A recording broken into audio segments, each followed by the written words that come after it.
Bonjour, bonsoir, good evening, good afternoon, whenever you're watching or listening to that genuine interview.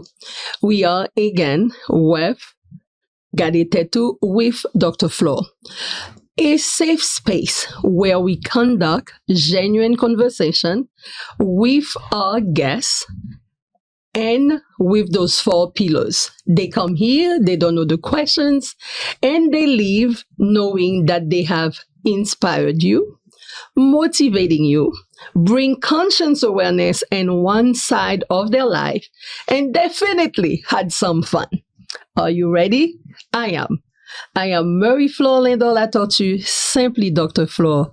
Let's do it today. Let's Gade Many Cid, our guest. And Gade means look and check this guy out. Welcome on Gade Tet Ou with Dr. Flore. Many Cid. Nula. Bonsoir, Dr. Flore. Qui anouye? Muy bien, Mani. And I like that. And Walez Ushita ou bien? Okay, merci, madame. Merci. Okay. Mani, I am honored. I've been collaborating with you for the past year. And you wear several hats. So do I. But today, on Gade Tet Ou with Dr. Flore, dime acerca del muchacho. ¿Quién es Mani? ¿Por qué el nombre Mani? ¿Dónde naciste? Hialeah Hospital. So back in 1983, born right there, the son of two Cuban exiles, right in the heart of Hialeah. Actually, Hialeah Hospital still exists, but their maternity ward closed down several years back. So they ended up focusing on geriatrics now, but born in the working class heart of South Florida, which is Hialeah. Okay. Te hice la pregunta en español y me contaste en inglés. ¿Quiere que te una... Si me dice Hialeah, para mi gente de Hialeah, tienen que escuchar un poquito del español. Sí, nacido en el hospital de Hialeah en el año 83, con dos padres exiliados cubanos. Entonces, para mí es un orgullo ser un hijo de la ciudad que progresa. La ciudad que progresa. Pues saludamos a la gente de Hialeah y también tuve la oportunidad de estar en Hialeah porque Miami-Dade College tiene un campus en Hialeah donde empecé en 94 con un programa que se llamaba hasta este año Reverse Program, que es un programa para los refugiados, que es un programa en el Departamento de Educación Continua en Miami-Dade College, que tenía más cubanos que llegaba de Hialeah en este campus para aprender el inglés como él hizo y eso deja a Hialeah muy bueno. Pero el tráfico, okay, then we're gonna switch and tell people, then one good thing with Hialeah is that it's typical Cuban, but the traffic is still like Cuba or Haiti. Why? Do you get me? That when you are in 103rd, which is West 49th Street, yep. Okay, it's like lo que se dice en español, un tapón.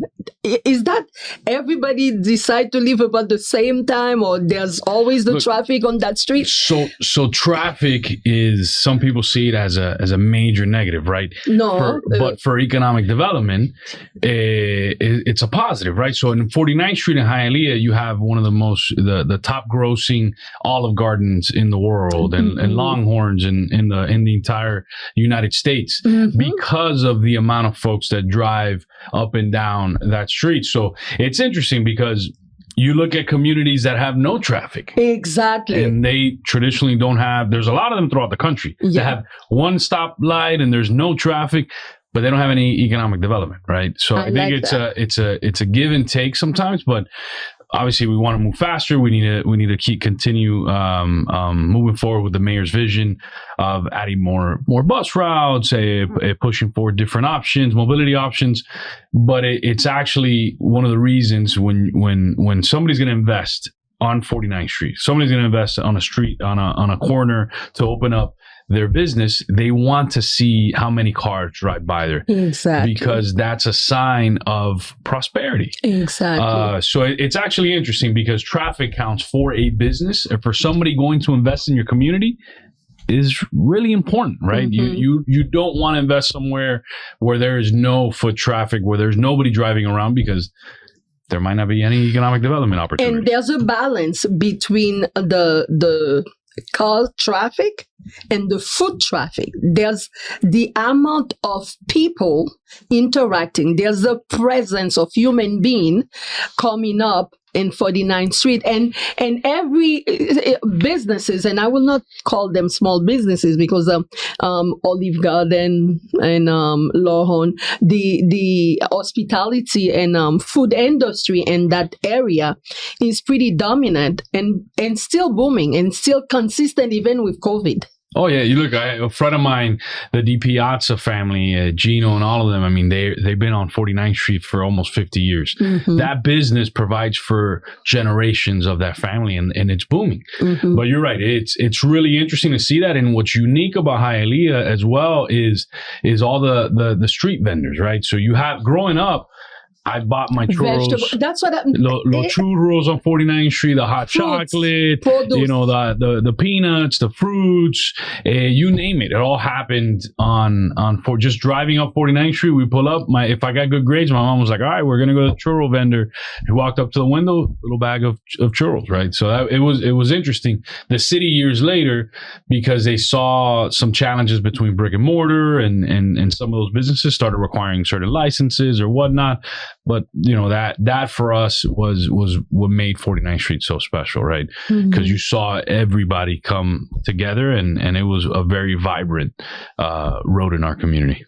And we're grateful to have you to show exactly that evidence and show your connection as a young boy, Hialeah, and now I'm gonna shift to the professional. You have a title of Assistant Director of Small Businesses. Then how did Hialeah boy became, how did you become that? Well, look, for me, the hustle and the grind always gave me a competitive advantage, right? Growing up in a working class community where my first job was, and it's funny because now I don't have any hair, but my first job was cutting hair out of my garage. The only way for me to have, even though my parents helped me out a lot, but the only way for me to have a little bit of extra money to go out on the weekends, my parents would help me out with gas money. When I was 16, 17, I would cut hair in my parents' garage, right? And a lot of that taught me that the hustle, the grind, which helped me get to where I'm at today, right? It was an advantage. It's a live experience. Oh no, to grow up in La Calle, how we say, in the street, to see it, to feel it, to have to grind, to have to struggle. Today is an advantage. Back then it was tough, but it fast forward, it was an incredible advantage. Look, it's like when my parents sacrificed, my dad ended up getting a part-time job. My mom, we made a lot of cuts because my mom wanted me to go to Pace, and that was a huge blessing. Pace was one of the schools in Miami-Dade County that was so diverse. I mean, the majority of a good chunk of my classmates were Haitian Americans, and we had Jamaican Americans, we had Colombian Americans, we had African Americans. Everybody was in one school, which was so unique in Miami-Dade. Traditionally, if we go to our neighborhood schools, they're very homogenous, right? But that was an advantage that I had going to Pace, because not only did I learn the hustle, the grind from the way that I grew up, but I also, the diversity of thought and perspective, going to a school like Pace really helps me achieve what I do today. Are your parents alive? My mom is. My dad passed about 4 years ago. But yeah, my mom is still in the same house, still doing well. She's still working full time. But yeah, she's doing really good. But my parents and my grandmother made tremendous sacrifices, and I think that was seeing that has also helped me, because how can I not honor their legacy by not being successful, right? By making sure that I move forward in whatever I do. So okay, then you wrapping up Vision 2026, the series. We studied it with Michael Miller. Then we had also an assistant school principal, and here you are. Then what all three of you have in common is that you are from traditional families, mothers and fathers, who have made sacrifice to help you become who you are, but also you have done some choices on your own. A connection with schooling, vocational school offer young men to become a barber. Then did you go to school to be a barber, or you just took a chance? No, I did not. I only did it for a short, maybe like a year, 2 years. But I learned in my garage. But there was one friend of mine, and it's funny because we made a deal. We're like, look, I'll cut your hair every week. As long as I can learn, I'll cut your hair. So when I was terrible, and we used to call it a soup bowl back then, because it was like a line, and he would go to school with a soup bowl, and it was rough for him. But when I got better, I mean, he was like, I got an amazing barber, and I go for free now all the time. But we bartered like that, and that allowed me to learn to cut his hair, but also gain clientele, which was awesome. I did that for a couple of years, but it helped me understand what human beings are capable of because a lot of times when people tell you, it's like, no, I can't do that because I don't know how to do it. I'm like, what do you mean you don't know? Like, go figure it out. You know what I mean? And I think that's the attitude that a lot of Haitian Americans and Cuban Americans have, is that, and it's an advantage that we have sometimes, because we're like, it doesn't mean that we have to go to school for a certain trade. Like, you can learn, right? You can master something. You can Piaget yourself, learn by doing. Yeah, you literally can master something by doing it. For some people say there's a rule of 6 or 6 years, right? Of doing so, you become a master, right? Like, so to me, I have that belief. It doesn't mean just because I went to school for X, Y, and Z doesn't mean I have to do that for the rest of my life. If tomorrow I wake up, I'm like, hey, I want to go do whatever. I want to be an AC repair, because that's in a huge demand today. I can go learn, teach myself, go be an apprentice, and in less than a year, I'll probably have a huge company with clients, because that's the attitude that we have. Generally, we read, and we also, for those who focus on inner talents, inner skills, inner gifts, we always say that our attitude makes our altitude. Then let me raise you up from the boy, the person born in Hialeah, the professional who work himself through learning by doing, to the politician. You at one point did some politics. For a little bit, 12 years. Okay. 12 years. Okay. I worked 7 years in the state capitol as an aide, so I had a chance to write state laws. There's several state laws that I'm very proud of that are in the books today that help Floridians that I was able to write. But then I got elected in 2012, and I was there in Miami Lakes for 12 years. From Hialeah to Miami Lakes, how did the transportation, you did some investment from your mom's house to buying a house in Miami Lakes? So it's always the dream. It was always a dream of somebody who bought in Hialeah to be able to save money and buy a little bit of a bigger house, in Miami Lakes. And that was my parents' dream. I mean, we lived, and it's interesting because the house, once in a while I drive by it, because I love going to the bakery neither, but we lived in an area, Hialeah, that was on the border between Hialeah and Miami Lakes, in a very small, humble house. But what was awesome, and this is why I'm a big believer in ownership economy, my parents were able to buy it, and little by little get a little bit of equity, and then they were able to sell the house, use the equity to put a down payment, at a pre-construction house in the 90s, early 90s, early 90s in Miami Lakes. But that was always their dream, to be able to do that, and they did it. My mom still lives in the same house today. And geographically, I did live for a short time in Miami Lakes as well. You are correct. Then 57, which is Red Road. Yep. Once you continue, becomes Miami Lakes. Okay. Then mayor. What kind of mayor were you? What did you do good? Tell us about the mayor role that you play. Listen, I changed the perception that people had about being a mayor. A lot of times when people see, especially us that are from the Caribbean, South America, Central America, politicians seem, or elected officials, like, oh my God, they're here and we're not. You know, I eliminated that barrier, right? I was like, look, I am you. You know what I mean? Like, I'm not separate, and I broke down barriers where the community took ownership of my office, and almost I got to meet almost every, and there's 35,000 residents, but I had a chance to meet almost every single person in my community throughout those 12 years. So today I still travel around the county and I run into people all the time. Like, hey, do you remember me from here or there? Yesterday I had somebody that told me, he's like, yeah, my son played on the same flag football team as your son, you know, and there was so many connections. So I try to break down those barriers. And the other thing too was, I was a very forward-thinking mayor, where today, even though I haven't been there for almost a year and a half, a lot of the things that are being done were things that we had started back then, right? Which is very fulfilling to me. And what I love is, I don't have to get the credit, or we don't have to get the credit, but as long as those new folks, you know, just keep moving the ball forward, it was very fulfilling. So we did something called Imagine Miami Lakes 2025. Obviously, we're in 2026. That plan, which was very robust, we were able to accomplish over 90% of it, which had transformed Miami Lakes into what it is today. Yes, and I'm taking from the traffic on West 49 to the Don Shula Square. And that is like, okay, what is the parallel there when it comes to business? I see that now that Hialeah is 100 years celebrating now. Celebrating 100 years, and Miami Lakes 25 years. Okay. Yep. Then the Don Shula Squares look maybe like downtown Manhattan.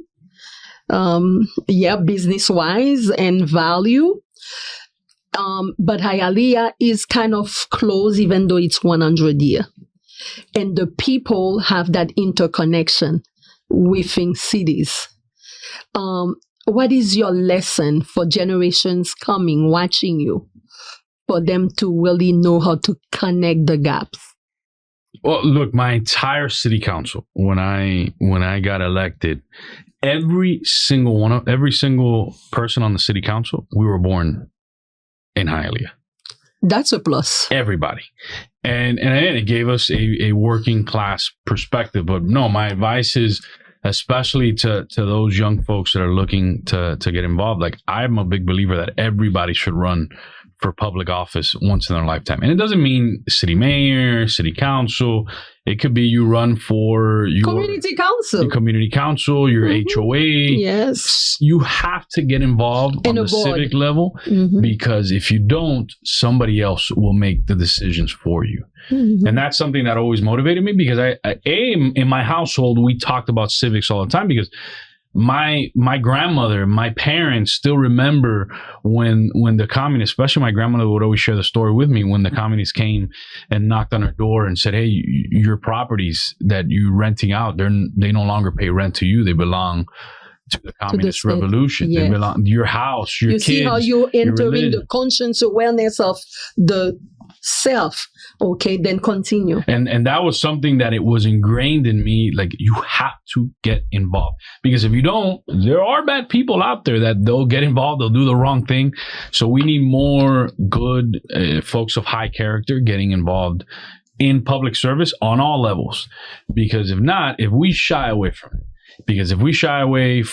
it, you know, the attacks some folks might be putting out there, we can't just cede our decision making to those types of folks that believe in destroying other human beings to advance, right? We have to, and that's what happened in a lot of our countries, right? You name it, you look through South and Central America and the Caribbean, and it always starts with civic leadership and a failure of civic leadership. Okay, you use the word attack. You bring in conscience awareness and civic. Then you ran against the actual Miami-Dade County mayor. And how was that experience? Listen, running countywide was amazing, but there were two people in my public life that taught me amazing lessons as a human being. Mm-hmm. It was Mary Collins, who was a former county commissioner, who was a founding member in Miami Lakes, and it was Daniela Levine Cava, the mayor of Miami-Dade County. She taught you a lesson while she was running against you? 100%. So Mary Collins, I ran. She was a 12-year incumbent in Miami Lakes. I ran against her. Mm-hmm. I won the election, and I'll never forget how she treated me. She the night that I won in Miami Lakes, first phone call that I got, she goes, "Manny, I thought I was going to win this race. You won, and let me tell you, I wish you all the best. I'm going to be there for your swearing in." And I was like, I just won this election. Mm-hmm. And you look on my LinkedIn, one of my main quotes on the bottom is from her that she put on there. And you were there for my swearing in to support me. You were there when I ran for re-election. You were there when I ran for, I was like, you went from competitors to now being a huge, very similar to the mayor of Miami-Dade County. Like, there were instances that we ran into each other in different events. And one in particular was, and I share the story with everybody because it was a great lesson in how you can campaign on different sides and but it doesn't mean you have to be personal enemies. And that I think is being lost today, right? Mm-hmm. And I remember going to a senior center, and the administrators messed up, and they booked us at the same time. Mm-hmm. So the mayor was speaking to a bunch of almost 300 seniors in Alapata. But it was my time. So I remember pulling up, and I was like, who's here? Like, there's somebody, like, this is, and I look at the schedule, it's my time. And I walk in, and it was the mayor speaking, and I was like, no, this is my time to speak. So I walk up, and I stand shoulder to shoulder to the mayor. And the mayor doesn't flinch. The mayor continues talking. And when she's done talking, she puts her hand on my shoulder. She says to the crowd, she goes, "Hey, and I just want to introduce to you my opponent, the actual mayor of Miami Lakes. He's actually a very nice guy." And then I pivoted, and I was like, this is a great example of, you can have political campaign differences of perspective, but that doesn't mean that it has to go beyond that. And it doesn't mean that you can't work together. And now working together with the mayor, that has been amazing. The beauty of this genuine conversation is that I can also share perspective when I have my guests. Doing your campaign, that's how I end up knowing of you through some of my students who reside in Miami Lakes. But I was more lenient to the woman candidate. And I remember one of my students giving me a lecture. No, Dr. Flore, sit down. Okay. We don't need nobody that is older than this guy. That's the one. We don't want nobody that does not have everything you're preaching us. He has all those qualities. He came from middle class. He came from family working hard. Hiya, Dr. Flore. I said, I'm not choosing someone based off where they're from. I'm choosing platform. That student made sure he gave me your platform. You were loved during the campaign, and people that you may not know, students from Miami-Dade, maybe from Hialeah, I would make sure and tell them, listen, in class, we don't do politics. And they would say, but Dr. Flore, we see you talking about politics. But I need to compliment you for the way you ran your campaign and for the way I heard of you. And look, a year after, we end up collaborating, and now from the candidate to now someone that works in Miami-Dade County Cava's government. tell us what you do. That hat of, assistant director of small business. So when I started at the county, one of the things that the mayor wanted me to work on was her vision for creating a local economy that works for everybody. Because for a while there, people, especially after COVID, when we saw all these folks coming in from New York and California, people felt that, there was prosperity happening here, but a lot of people felt that they were left out. Mm-hmm. And the mayor really wants to bring everybody together, because she believes that the only way that we have a future here in Miami-Dade County for the people that are born and raised here is that there's prosperity, opportunity for everybody. Prosperity is available to everybody. So that's been something I've worked on a lot from the permitting side. Look, one of the areas that it's the proof is in the pudding is the Rise Fund. The Rise Fund, when I got here, they did 4.7 last year. This year we did 10.4. We helped out 262 businesses all over Miami-Dade County. In every single neighborhood, we have success stories. The permitting assistance program, we've elevated it to the point where now we coordinate with cities. We make sure that businesses and entrepreneurs are taken care of, because for a long time, there was a bifurcation of permitting systems. So you had cities saying, no, go deal with the county. The county was saying, no, this is the city. No, we're one community. It's creating interconnection between cities. While the mayor of Hialeah is improving transportation, infrastructure, language, communication, Miami Lakes is doing the same. And you go from that background, Miami Lakes, and now the county, that interconnection for me, it's a lesson that everybody should listen to and learn from. No, absolutely right. So, and then today I'm in the strategic procurement department. We blended all from vendor to small business to external entrepreneur work into one department where we want to see more opportunity. So when we talk about opportunity, Miami-Dade County is a $12.9 billion organization, right? One of the most important counties in the world, one of the most important communities in the world. So we want to make sure that there's more money that stays in our community. I've seen data and I've seen reports on communities that keep a larger portion with local firms or local companies, and how that benefits our community. There's a lot of national corporations that do great work, but the reality is they take that money and they take it to their own communities, and they share with their shareholders, But if we have more of that local economic supply chain that we can quantify here, Miami-Dade County would be amazing. And that's the work that we're doing today, thanks to the leadership of Director Namara Upal, who's my boss today, and Chief Carla Denise Edwards, our Chief Administrative Officer, and together with the mayor. I mean, that's part of the work to make sure that more and more money stays in Miami-Dade County, and we have robust programming for all entrepreneurs. But real quick, I do have to give you a shout out, Dr. Flore, because when I joined the county, I mean, you were one of the first folks that I met that reached out and said, Manny, I want to be a resource for other human beings. And you've been that. You've helped from doing tours with the mayor and at different places to just making connections or just mentoring people. So I want to give you a shout out, because I'm not successful if I don't have friends and allies like you who really do a great job in the community. So definitely want to give you a shout out, because you were so awesome with me and continue to be such a great partner. So wanted to thank you for that. I thank you as well. Yesterday, I met someone at a network, and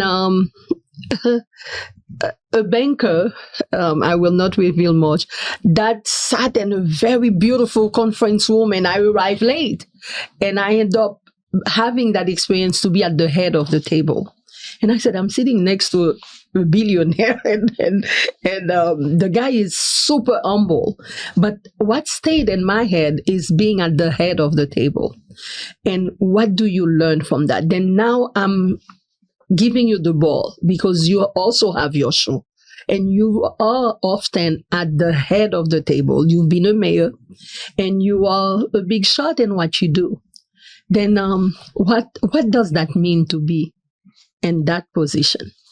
Look, to me, I just think back as to the sacrifices that my parents and grandparents made, right? So like, I wouldn't have had those opportunities and the push today if it wasn't for them. I mean, to leave your country, to leave everything behind, to leave everything you love, to have everything taken away from you, from your religion to your schooling, to your job, to your real estate, to come somewhere brand new, not because of you, but because you wanted future generations to be able to succeed in the freest country in the world. I mean, that is, to me, it just brings back to that. Like, that is just amazing to be able to do that.